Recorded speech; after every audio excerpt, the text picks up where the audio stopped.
All right. Hello, and welcome back to Venus Rising. I'm your host, Callie Fell. Today, I have the pleasure of sitting down with Camille, a young woman that embraced a non binary identity and went under the knife in 2020 to have top surgery, where doctors removed her healthy breasts. Only after addressing her physical and mental health issues, Camille realized that she had been a woman all along. She now works to bring awareness to detransitioners and alternative treatments for those struggling like she did. So, Camille, thank you so much for taking time out of your day and chatting with me. Yeah, thanks for having me on, Callie. Yeah. So, if it's okay with you and you don't mind, I'd really like to just dive right in and let's start with your surgery. You had top surgery, was what they call it, in Mhm. 2020. So, let's start there. How long were you living as non binary? And maybe define that term for listeners who don't understand what non binary is. Um, Mhm. how long were you living as non-binary before you had the surgery? And let's start there. So I was living as non-binary starting back in 2016. So um, I had been, I'd been living as non-binary since then, but I had had gender issues starting back in sixth grade. Oh, And that was after I have some trauma around being a woman and my sexuality, and that stemmed from around that time. And so I started dressing masculine around then. okay. So it's something that was kind of, I guess it was something that had been an issue for a while, even before 2016.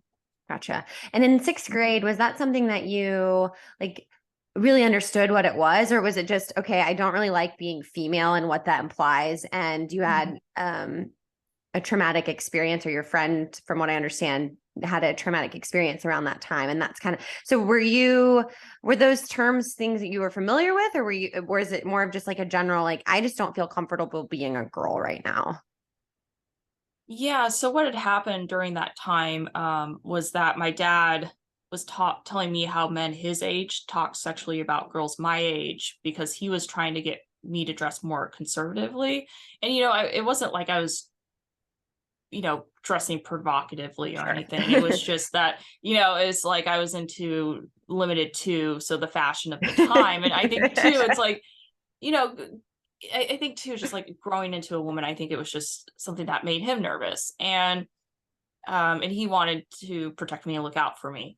And then, my best friend had been raped by her brother around that time. And I remember the police came to talk to us in the school, and they went us there was like an annexed building. We went into the building and we talked to them in the office, and it was a woman and a man cop, and they were very nice. They were very professional, and we talked to them. And I mean, she ended up going living in a different house afterwards. I mean, they did the right thing. It's just It's a the lot. experience was traumatic, yeah. Yeah. And it's just it ended up changing how I interacted with boys afterwards, because before that, I mean, I would ask boys to the dance and and Sure. then go up to a boy, say, hey, do you want to slow dance for this song or whatever. Like that was something I was never like anxious about. But then it's just like when I got into high school, because there weren't that many boys in my class, there wasn't a lot to choose from. So but yeah, so when I got into high school, I just I like when I would talk to boys, it was like, it's not the butterflies in the stomach. It was past that. It was like anxiety inducing, and it never stabilized, because I think that with most people, you get a little anxious around somebody you like because you like them. And for me, it was dysfunctional. Like, it wasn't a healthy anxiety around boys, for sure. And did you ever get to talk to anyone, like therapist, about the experience that happened with your friend and then the feelings that you were feeling regarding boys and yourself? I did. I talked to a lot of therapists. I think every therapist I talked to after that point knew what had happened. with my friend. Sure. So because it was such a big event and I knew there was some gender stuff around it, like I didn't know exactly to what extent, but I knew that there was like back then I would have like been like sexism or something, you know, Hmm. but that sort of thought process. But I think part of the issue was that with a lot of therapists and how people process things, the risk of doing something like talk therapy is that you re-traumatize yourself every time you're having to tell these stories. Um, and I think what was happening was that I was probably just re-traumatizing myself, but I wasn't working through it because I found that working through like my physical health has actually allowed me to process the emotional issues that I've had. So Hmm. I think that's an important component that's being missed out of all this. Yeah. So you go on to high school, you're having these anxieties, and then you go off to college, right? And then that where really you start putting labels on things and start understanding or start being told what you're feeling, I guess, or talk us through that. Yeah, so when I went to college, what had happened was that I was introduced to women's studies. Like I'd had some experience before because I read a book in high school that was a more feminist leaning book. So I actually had kind of the foundation. And so when I went into college, it was actually that sort of abstract thinking that comes with, like um, with that sort of abstract thinking that goes with something like feminism was something that I was very naturally good at. And then also just, I already kind of had a little bit of that mindset. But that was when I was introduced to gender ideology and this idea that you can be non binary, or which would be this third gender altogether. From my understanding, somewhere on the spectrum can be non binary. Like the gender, like this kind of idea of a gender spectrum, and you can be on that, and that would classify as non binary. Maybe that would just fall under gender fluid, so that's even a confusing thing, right? Like I'm not even quite sure. I'm like, well, could it be non-binary, could it be gender fluid? But this kind of like idea of like you can be outside of the gender spectrum altogether, or you're like in the center of the gender spectrum. It was just this idea of not being a woman or a man was Mhm. really what I was introduced to. Hmm. So, do you now think that gender is a spectrum, or that sex is male and female is a spectrum? I don't. Like, I think that, you're female, male, woman, man. That's like when we look at um, biology, we only have two sexes. And I know there's even like people get frustrated around the idea of like separating, gender from sex. But Right. if we're going to like kind of go into just kind of like a basic idea of gender, there is like two sexes, right? Like if we're going to go down to the basics, there are two sexes. You can't, because that was the bizarre thing about my surgery was that it was approved, but there's actually no non-binary sex to transition to. Like you're Right. not transitioning from one to the other. I was seeing something that was in between, and that doesn't exist. And yet my doctor, two mental health professionals, and my surgeon all approved of this. So Right. it was very, very odd because I'm thinking, I'm like, gosh, like there's nothing to transition to. Like that doesn't exist. Right. You weren't trying to say you were a man. You were saying you were Right. non-binary, which Mhm. what is that? What does that look like? Do they have breasts? Right. Do they not? So you didn't take Mhm. any hormones, right? Or no? Okay. No, I did not. And I had no desire to take hormones. And I think that that's probably going to depend on the individual who thinks they're non-binary, whether or not they want to take hormones. And that's what's so bizarre about this is that it is very custom. It's Hmm. I think that shapeshifter says it best when he says that it's like a designer surgery. And that's the odd thing is that I never went into this thinking that this was designer. I just thought, well, this is going to help me. I have discomfort around my breasts and I want that discomfort gone. Like this is going to resolve that. And did it? No. So, I mean, it's it's one of the weird things because I remember at the time I had discomfort around my breasts and my hips. Hmm. And, I mean, now it's just like my breasts just feel weird because it just they're not really there. So it's Right. just kind of like a weird feeling. Um, but like the discomfort around my hips went away after I addressed my physical health issues. Mm. So that was what I needed all along, was to address the underlying issues and not to remove body parts. Yeah. Yeah. And you did this as an adult, a Mhm. consenting adult.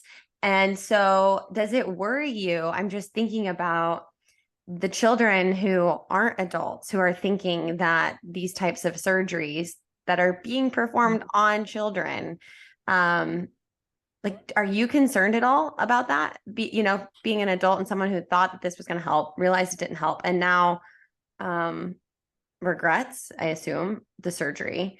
Um, what are your thoughts on that? I do think that part of it is, I mean, even as an adult, like I have to live with this decision every day.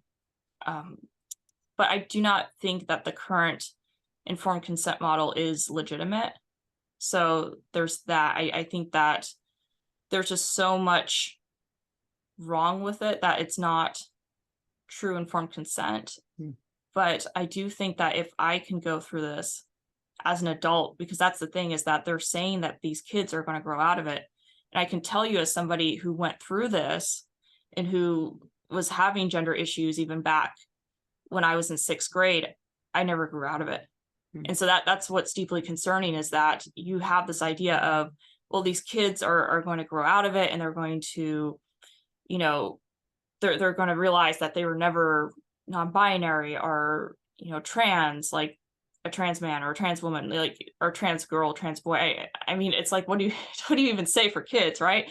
But that's deeply concerning for me because and I mean, when you look at Abigail Schreier's book too, that's what's happening, is that sometimes they grow up and then they don't transition out of it. So and then, it can take a couple of years. So what happened was that um it took me a year and a half to realize that this was a mistake, like that this wasn't what I needed. Mhm. And what's sad is that, sometimes it can take more. Like I think that there was somebody, it's taken like 10 years and then they realized it was a mistake. Or sometimes people wake up from the surgery and they're like, what have I done? Mhm. Like they realize that this was never what they needed. And so it's deeply concerning because we don't know, like, we don't know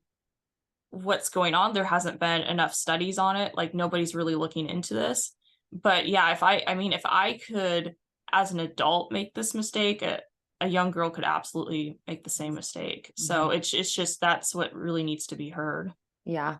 And I think what you're saying, correct me Yeah. if I'm wrong, because I want to make sure I understand this, is Right. that you're concerned too that folks are saying, okay, these young kids might outgrow this thought that they're born in the wrong body. And you're saying, Mhm. no, that's actually not true. They might not outgrow it, but we still don't want to operate. We still don't want to give care that they can't take back, even if they don't grow out it. Like that shouldn't be the standalone argument. Is that kind of what you're saying? Yeah, it's mostly what I'm saying. I think too, the other component of that is addressing the underlying health issues, Yeah. because it's, I really see this as a failure of our medical system, because like I was saying, like once I addressed my physical health issues, then my discomfort around my hips went away. Like that was what I needed. And then I was able to come to terms with the trauma that had happened to me. Um, Back in sixth grade, I'm more confident. I can laugh at myself because I'm like, I do stupid things all the time. So, Don't we that's all? important. And that was something I wasn't able to do. Like I took myself too seriously. Mm. And so um it's so important to have that foundation. And what doctors do is that they're like, well, just take a pill. And that's what was said to me all the time. And the thing is, I can't tolerate medications. like I've tried so many medications. The only one that worked for me was methylphenidate CD. And the problem with that is that I would get gum disease when I take methylphenidate CD because it dried out my mouth. And that for people who don't know is a medication for ADHD. So I think that it's bizarre to me because like doctors aren't really looking at the foundation. Like they're not looking at diet, which is such a huge factor in all of this. And I know that I was a pescatarian since high school, so I think that that's what's made things worse. So I was just like, I wasn't eating other forms of meat, I was just eating fish. And so I wasn't getting the other nutrients from animal products. And since I can tell you, since I started eating meat again, I feel much better. And yeah. Yeah. So it's just really need a comprehensive look at what's going on, which makes sense, right? Like, Right. and so you had the surgery and it sounds like you didn't really meet much resistance. You kind of said, I want my breast removed. It was easy to find. Talk us through how easy it was to find someone to do the surgery and operation and how easy that was. And then I'd like to hear if you had any complications or how things were after the surgery. Yes. So what had happened was that I reached out to my doctor and I said, okay, I'm thinking about this top surgery and getting this top surgery for being non-binary. And he referred me to somebody who connected me with the two mental health professionals who approved of the non-binary top surgery. So they approved of it. There wasn't a lot of resistance. They knew about my friend. And then they sent me, like, I don't know how the surgeon came into play, but I talked with the surgeon and, the surgeon knew what was going on. They knew I was non-binary. And then there wasn't any resistance along that line of like, nobody pushed back on it. And then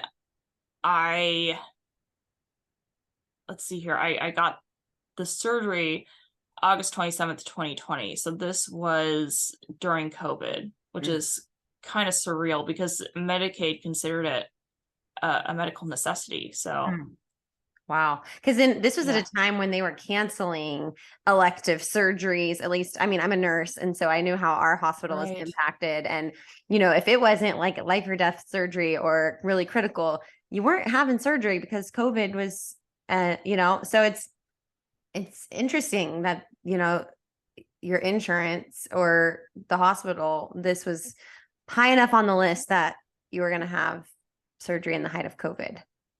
Right. Yeah. And I think that that's kind of the thing too, is that what I find odd is that they consider these surgeries medical necessities. But they're also, there's like this kind of like, well, they're going to kill themselves if they don't get the surgery. And the problem with that, and the issue I have with that and putting people under surgery, is that has a potential to make things worse because you're having somebody who's very dysfunctional already, and then you're doing this really invasive surgery that's traumatic to the body. Like this is, I mean, you're removing, like my surgeon called my mom, and I think that surgeons, like plastic surgeons, can be a little off sometimes, because she called my mom and she's like, she said something about like removing a pound of flesh off my body. And I was just like, that's just so weird. Like it's so disconnected from, yes, I actually removed healthy tissue from a human being. Like that, there's just sort of a disconnect there for sure. Yeah, I can see what you're trying to say. I think that as an aside, like the fertility industry that kind of does the same thing around babies and like surrogates. It's a journey. They kind of disconnect the process of being pregnant and bonding with a little one from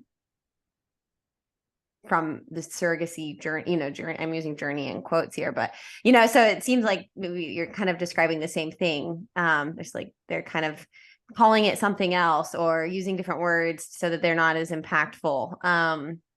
Interesting. So How was did you feel like before the surgery that you were aware of any risks that you might undergo, or did you feel like you had an idea of what was going to happen?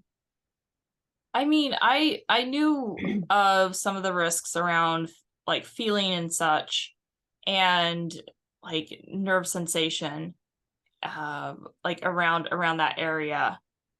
And that there might be some. I think that limited movement came up a little bit.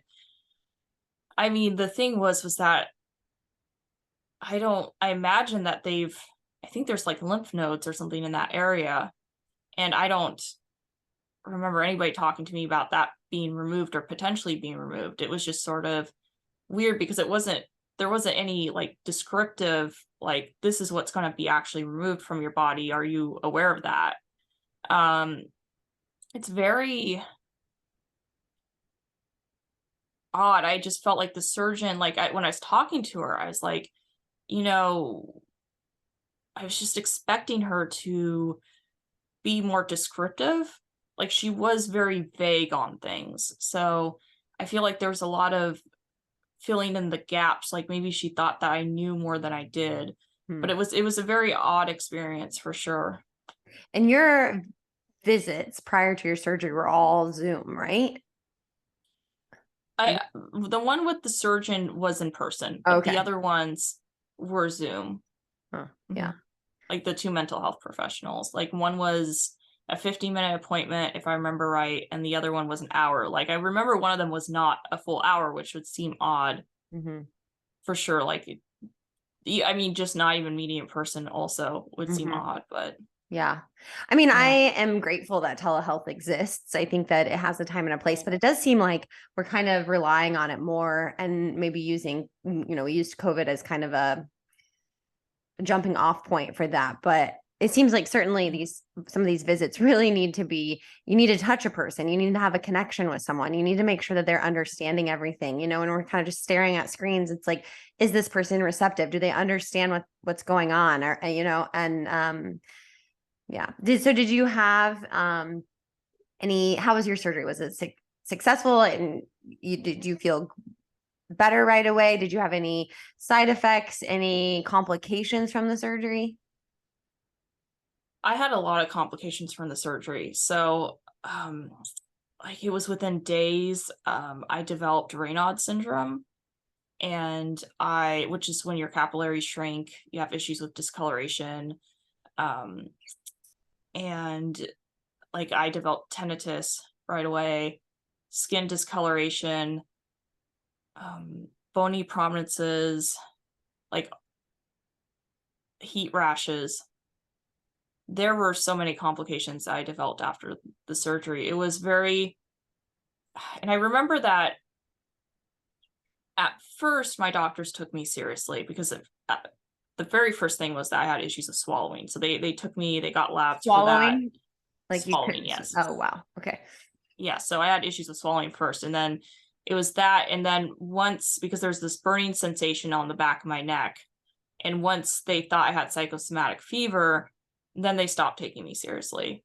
So there was that really stark shift in how they treated me and their tone towards me after that. And I knew that my issues were physical, so I knew that that was how I needed to address this issue, because at this point I had done 20 years of traditional talk therapy, including EMDR. I'd done DBT, which is dialectical behavioral therapy, which is the standard for skill-based therapy. DBT or CBT, cognitive behavioral therapy, or is it cognitive behavior therapy? I don't remember which, but one of those like is another standard for a skill-based approach. Hmm. And then I had done somatic experiencing hypnotherapy. I'd done 2 rounds of transcranial magnetic stimulation therapy, which is a cousin to electroconvulsive therapy, but much safer. So pretty much what they do with transcranial magnetic stimulation therapy is that they'll put a helmet on your head and they use magnets to stimulate your brain.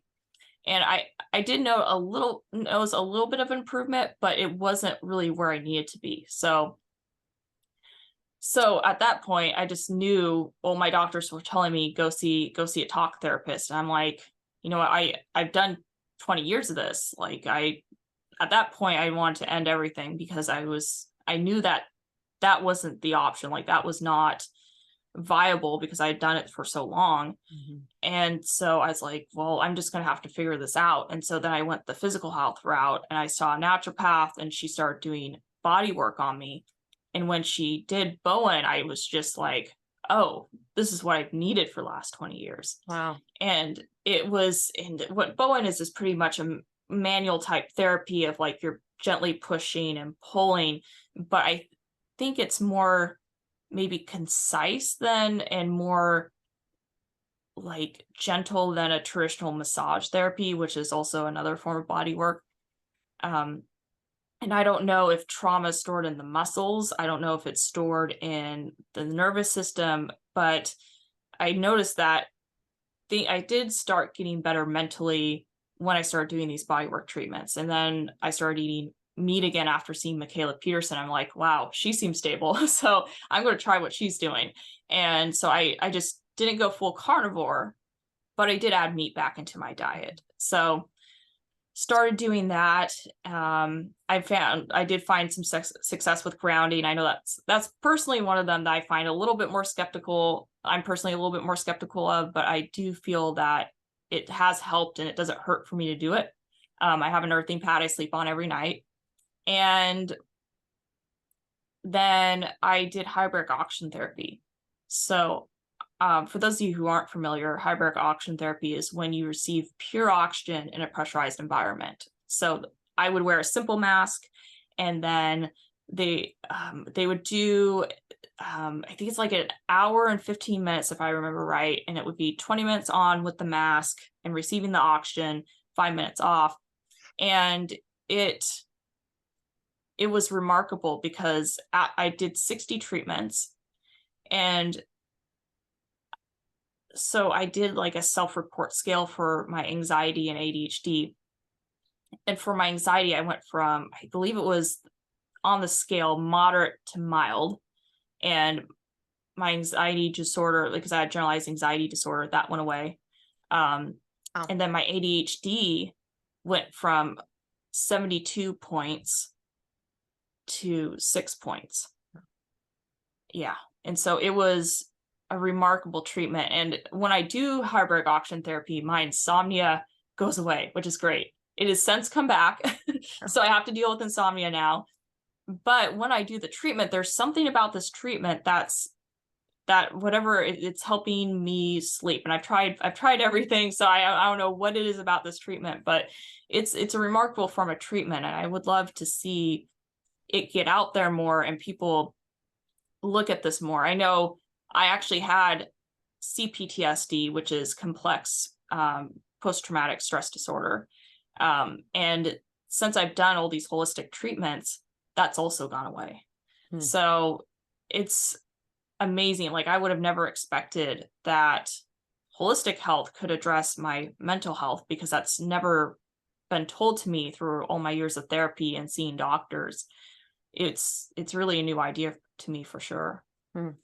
And so I guess that's kind of what you're promoting for folks, is alternative treatments to help deal with their gender dysphoria, so to speak, I guess. Right. Yeah. So yeah, we did talk to Grace for our movie, The Detransition Diaries, and she talked a lot too about her hips, and how and she was transitioning from, I think at first she was non-binary and then wanted to change from female to male, or attempt to. And so I just hear some of the things that you're saying about like your hips, and kind of it's making me think about her interview.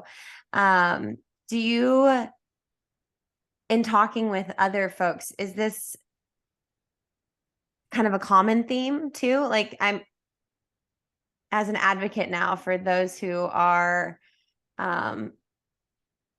detransitioning, we've talked about that being like a hard word, because I know Tulip on Twitter is like, you don't transition. There's no such thing. It's not it's surgery. And then, Uh-huh. so I use that word lightly, but do you find that as like a common theme between folks who have similar experience to yours? I think so, because I've heard Billy talk about it too, who I've recently testified with, and I've testified with before. He was talking about how it's sort of this, like, you do one thing and then, well, now that I've done now that I've removed this part, now this part looks weird. So now I have to go work on that part. So it becomes this sort of like it's I don't know how to describe it, but pretty much this sort of, well, this part, I did this part. Well, this part looks weird, so I have to do this part. Well, this part looks weird, now I have to go do that part. And this part looks weird, now I have to go do that part. So it's just this really unhealthy cycle of having, like, almost unending cycle of having to fix things to match that idea in your head, rather than be comfortable in your own skin. It's just like, well, if I could only do this, then I can be happy. Mm-hmm. Instead of like, it's kind of reminds me of one of the best things a therapist has said to me is that he said, Camille, you're digging a hole, but you're digging it wider and you're not digging yourself out of it. And I was like, oh yeah, that's right. And I think that with things like, these surgeries, and also with my experience, because I had some bad experiences with, being sold this idea of like, oh, you're depressed because of sexism, right? Instead of like, well, you're depressed because you're biologically dysfunctional and you're not getting the nutrients you need. Right. So You keep yeah, so seeking for this way. It seems like you keep right, seeking to find some sort of like balance, right? Like through all your therapy, and right, you're just striving to feel balanced, I guess. And right. And it's sort of like the danger of that is like, I think that sort of searching did get me eventually to physical health, but it can be somewhat tricky because if you go into something like, you know, these surgeries are through an ideology, the risk is that you're going to keep going through the ideology and you think that that's going to keep make you happy. Like that sort of striving for a better life can, it's just like you're going to keep going for it and that's never going to be the solution. So I'd say like definitely the important thing is like have a strong foundation to kind of build yourself off of and go from there. yeah. And I think it's just really Mhm. sad that folks can't trust the medical community to help guide them Right. to find this balance and to find health, Hmm. mentally and physically. Instead, we're going to do surgeries that are irreversible. I mean, and now you have complications from a surgery on a part of your Right. body that wasn't truly unhealthy. And now it is adding to something else, adding to your health conditions that you may or may not have. And so it kind of is unnerving to think about that. Like instead of help restore your health, it's actually detrimental to your health. Right. And that's really concerning to me because it is, this is being put out there as a solution when they're not they're not looking at other underlying issues. They're not saying, well, let's do the non-invasive thing first, or even something like a hyperbaric oxygen therapy, which I think, depending on what type, it could potentially be comparable to a top surgery price. Hmm. Um, but something like hyperbaric oxygen therapy, which is non-invasive and can heal the whole body.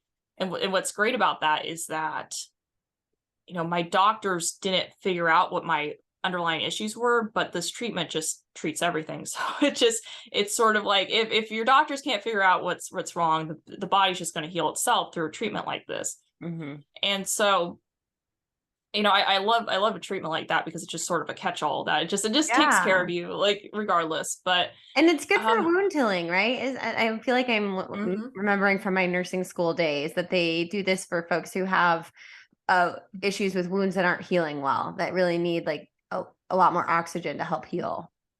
Exactly. And so it can be used for diabetics as well. So like Yeah. diabetics are about to lose a limb, they can Yeah. do it. And then also, if you have sudden hearing loss, there's a potential to reverse it through hyperbaric oxygen therapy. Now, it doesn't always happen. Like, I remember reading a case study about, and I didn't realize this, like the kid had taken methylphenidate, which I'm wondering if that's similar to what I was taking with methylphenidate CD. And this kid had sudden hearing loss. And unfortunately, the hyperbaric oxygen therapy was not able to reverse it. Mm. So, you know, it can have a potential to reverse hearing loss, but it's just, you know, and I'm not even sure what, you know, what, and I mean, that's what doctors want to know, right? Like, when is this going to actually help with hearing loss, and when is this not going to help with hearing loss? Mm-hmm. But I mean, it is a remarkable treatment though, and it's helped with my mental health so much. That's good. That's good. Mm-hmm. So now that you're in this healthier state, what would you say, or I'm trying to say, I want to know how you support other folks who are going through detransition, but I also want to know how you think just the general population can help folks who are going through this. Like, what's needed? How can we help? I know for me, I think just hearing the stories helps me understand. Right. And I appreciate people like you who are willing to tell their story, because I think we need to know what's going on. But how else can we support folks who are struggling? I think that one of the things that we could do is like you're saying, like getting the stories out there and actually hearing like what is the commonalities here that's allowing this to happen. I think the other thing is the testimonies. I know that that's what I've been doing, is that I've been going to different states and testifying for many of these bills that are stopping it from happening to children. That's where we're currently at right now. And you know, because I think that's the first step is stopping this from happening to kids, and kind of going from there. And then also they hear my story and they hear that, well, even though, and I had these issues when I was a kid, I never grew out of it. And that's something people need to hear too. So then people are hearing that story. And also and I think this is another component, is having resources for detransitioners, because there's currently no doctors out there that are trained to work with us. And there's no protocol to address the issues that detransitioners are dealing with. Mm-hmm. And I think that's is unfortunate, because when we're looking at, you know, there's the gender affirming care model, right? So we have this, but we don't have any sort of model to deal with people who detransition. Like, there's no protocol, there's no set of things to detransition, there's no resources that help as much. I know that there's places like GenSpect and such, and that are trying to provide that, trying to set up a foundation, but there really isn't anything for us and out there. And I think that having access to, I really do think that alternative treatments like hyperbaric oxygen therapy, like diet, can really help detransitioners. But again, we're probably going to need case studies, and you know, who's going to do the case studies for us? Because just trying to find doctors. I mean, I've talked to parents, and these functional medicine doctors want to prescribe testosterone, and they're not addressing, like, which is odd to me, because functional medicine doctors should be the ones that are kind of like, well, wait, let's address the underlying health issues first, and then we can go from there. Yeah. But what's happening is that they know the patient has underlying health issues, and they're like, well, we can just give you testosterone.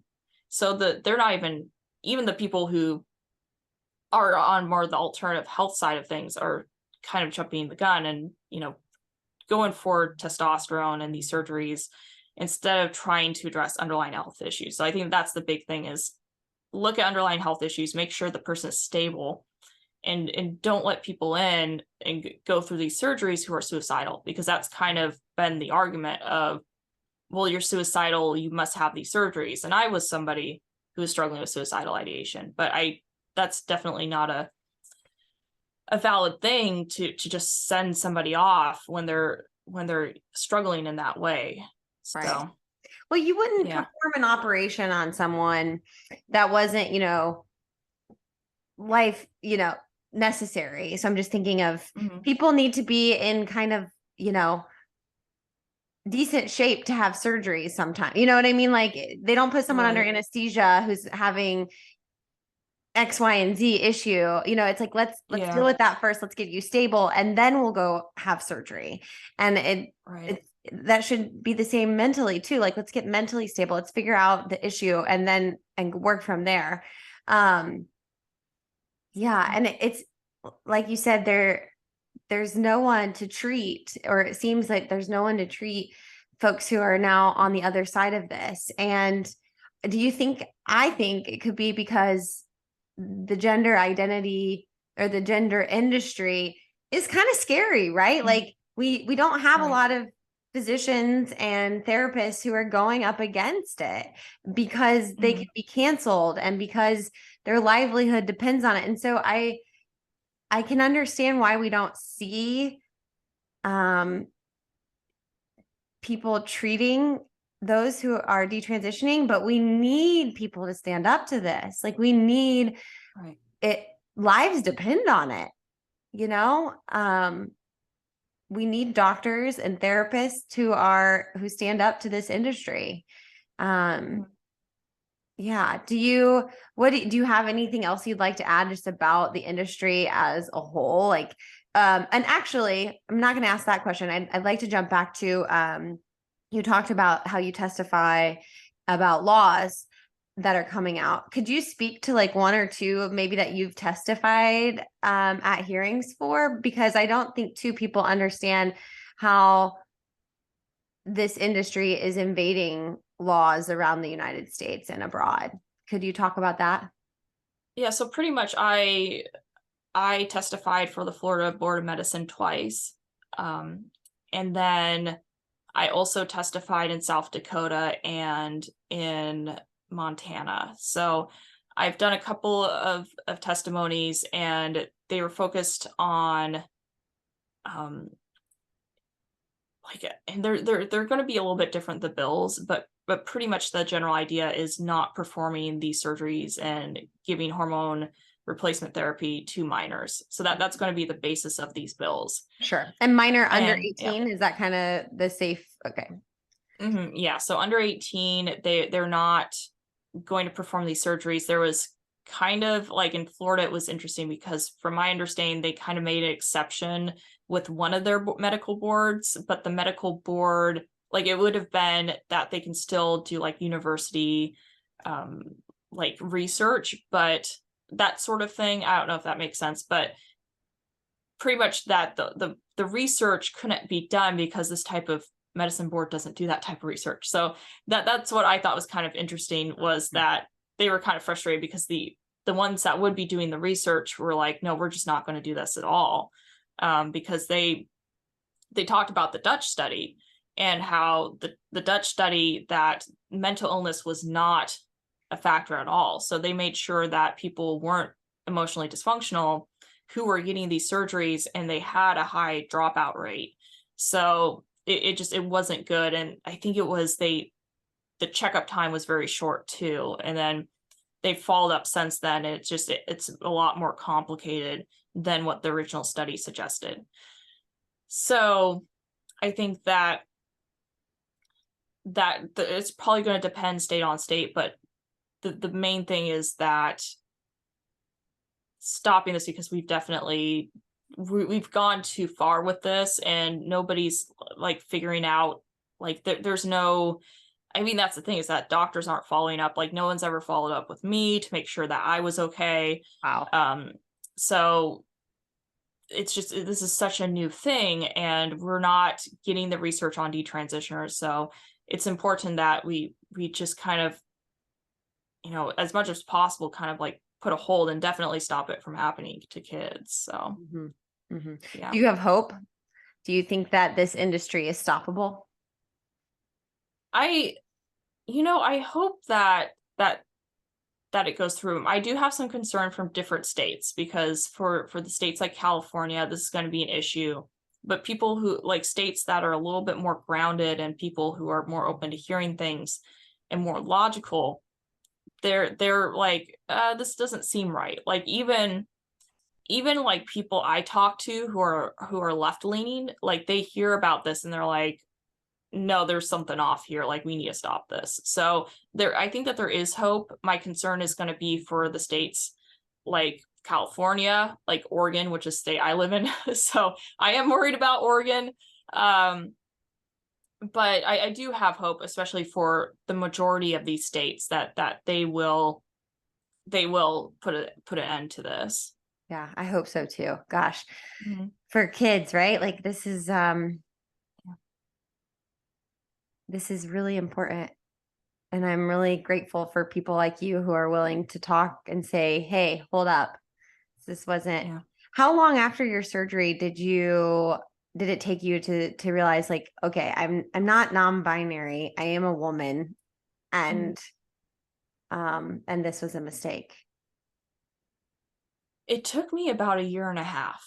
So, and that's the thing too, yeah, that some people figure it out right away. And I remember that when my surgeon took the bandages off right after the surgery, it would have been, well, a couple weeks after the surgery or a month after the surgery, she took the bandages off, and I looked in the mirror and I had such mixed feelings. Like, it wasn't this, oh my gosh, that's it. Like, I just looked at it and I felt that she had done the surgery for me, so I thanked her for it. Like, I was like, I need to make her happy because she did all this work for me, and I need to thank her. And so that was kind of my mindset at the time. But even back then, I mean, there was probably the start of it. And I remember thinking, I was like, I'm so grateful for it. But then there's sort of like this, like, well, I feel kind of mixed about the surgery. But it was this sort of weird thing. And it wasn't until I started addressing the physical health issues and started getting more stable that I realized that, wow, like this wasn't what I needed. Like, I just needed to address my physical health. So right. Well, even the fact that after the surgery you were like, okay, this didn't fix it. Like, I'm still looking for something to fix it. You know, like I still don't feel right. Like, even though you couldn't pinpoint it, you were still looking for health and wellness. Were your parents supportive? I find that in this fight against the industry, I feel like the parents, like, not only do we need physicians and healthcare workers to stand up and say, kind of put their neck on the line and say, I don't support this. This isn't right. But I think parents are also super valuable in this fight. Parents who are showing up to board meetings, parents who are showing up to their schools, parents who are showing up and helping protect their children.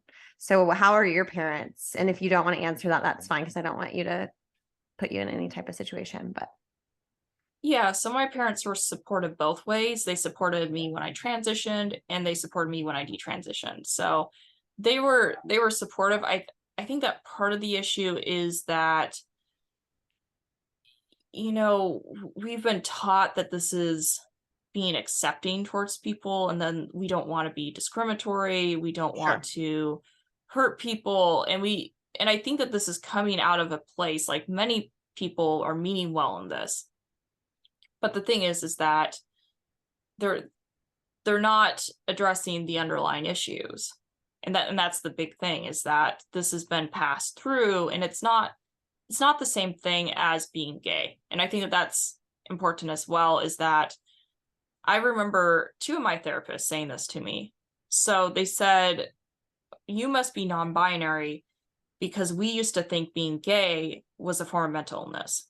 So there's this sort of like odd comparison of you being non-binary, which is this gender that doesn't exist, must be legitimate because we used to think being gay was a form of mental illness. So we can't say this thing over here, which has no biological equivalent in nature, that this must be legitimate because this other thing we used to not think is legitimate and we thought was mental illness. So Right. it's But you this didn't have to weird chop off your comparison. breast to be gay, you know? Right, Like you didn't have exactly. to Mhm. buy into this to do that, you know? So Yeah. Yeah, and I think that's the good point. Like it's not that it doesn't require medicalization to be gay. It does not require that. Versus it requires medicalization to be trans. Like, I mean, I know theories out there about like, well, we shouldn't have to do anything to be trans or whatever, but on the most part, being trans requires medicalization. And so yeah, it's just concerning because it's this like false equivalency, but cannot speak. But pretty much it's it's not those two things aren't equal for sure. yeah. Yeah. Mhm. Yeah, and I follow an account on Instagram that kind of speaks to that. They're against it's the LGB population that is kind of fighting against the transing of children. So another important voice. All of us need to work together to kind of stop this crazy big terrible ideology. But our time, Camille, is wrapping up. So is there anything at all that you would like to say? Is there a place people can follow you? Are you active on social media? I know some people, this is a lot to take on. And so they kind of step away from social media for a while, which I completely understand. But is there a way people can follow you or anything else you'd like to add to our listeners? Yeah, so I have a YouTube channel, the Get Better Researcher. I also get better tweets on Twitter. I also have an All My Links, which has alternative platforms like Rumble, and that should be something like All My Links / Camille Kiefel or something. So Okay. you can find me there. Great, great. Thank you again. It has been a privilege to have you on the show, and I thank you for your advocacy in this arena, and thank you for taking the time to chat with me about this and share your story on Venus Rising. Yeah, thank you for having me on. Yeah, I'd like to also thank each and every listener and subscriber for tuning in and listening to Camille. Our goal, as ever, is to create conversation, facilitate discussion, and encourage you all to think beyond the masses. I'm Callie Fell. Have an excellent week.